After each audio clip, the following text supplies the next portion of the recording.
దట్టమైన అడవిలలో వాళ్ల వనవాసం సమయంలో పాండవులు బాగా అలసిపోయి దాహంతో ఉన్నారు. ఒకరోజు నీటికోసం వెతుకుతుండగా నకులుడు ఒక అందమైన సరస్సుని చూశాడు. నీళ్లు తాగాలని వంగగానే ఒక దివ్యమైన గొంతు వినిపించింది. ఆగు, నా ప్రశ్నలకు సమాధానం చెప్పు, లేకపోతే బతకవు. నకులుడు హెచ్చరికని పట్టించుకోకుండా నీళ్లు తాగేశాడు. అంతే, స్పృహ తప్పి పడిపోయాడు. ఒక్కొక్కరిగా సహదేవుడు, అర్జునుడు, భీముడు వచ్చి నీళ్లు తాగారు.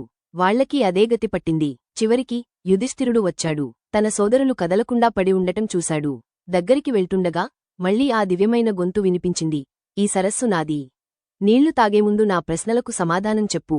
యుధిష్ఠిరుడు చేతులు జోడించి వినయంగా అన్నాడు, నేను సమాధానం చెప్తాను.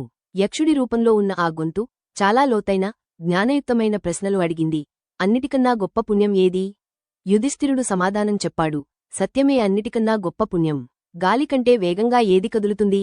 మనస్సు వేగంగా కదులుతుంది. అన్నిటికన్నా గొప్ప నిధి ఏది? జ్ఞానమే అన్నిటికన్నా గొప్ప నిధి. యక్షుడు ఆకట్టుకుని, నీ సోదరులలో ఎవరిని నేను బతికించాలి అని అడిగాడు. యుధిష్ఠిరుడు ఇలా సమాధానం చెప్పాడు, నా సవతి సోదరుడైన నకులుడిని బతికించండి. నా తల్లి కుంతికి నేను ఉన్నాను, కాని అతని తల్లి మాద్రికి బతికున్న కొడుకు లేడు. యుధిష్ఠిరుని ధర్మాన్ని చూసి సంతోషించిన యక్షుడు తన అసలు రూపం చూపించాడు. ఆయన ధర్మదేవుడైన యముడు, యుధిష్ఠిరుని తండ్రి.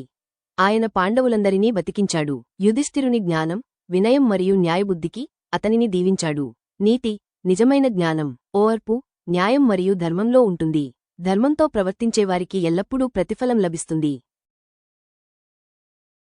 ఈ ఆధ్యాత్మిక యాత్రలో మాతో చేరండి. మరింత స్ఫూర్తిదాయకమైన కంటెంట్ కోసం లైక్ చేయండి, షేర్ చేయండి మరియు సబ్స్క్రైబ్ చేయండి.